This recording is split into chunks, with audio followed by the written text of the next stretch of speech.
Hello hello hello everyone, I hope তোমরা সবাই খুব ভালো আছো। অনেক দিন পর জাস্ট বেরিয়েছিলাম। এর মাঝখানে কিছু কথা না বললেই চলবে না। গোলবাড়ি মানে মাটন, মানে বাঙালি মানেই অনেকেই আছে যারা মাটন খেতে খুব ভালোবাসে, আর গোলবাড়ির মাটন হলে আর কিছু চাই না। সাউথে অনেক কিছুই আছে, কিন্তু নর্থের এই গোলবাড়ি, এটা তোমরা কোথাও পাবে না। এর কোনো মানে হয় না, কোনো ভাগ হয় না।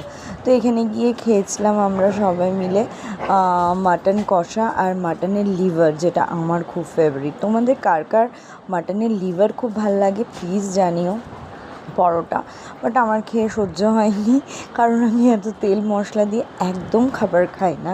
আমার একটু বেশি সেদ্ধ সেদ্ধ, মানে সেদ্ধ সেদ্ধ খেলেও কি হয়েছে জানি না, রাত্রেবেলায় প্রচুর বমি করেছিলাম ভাই।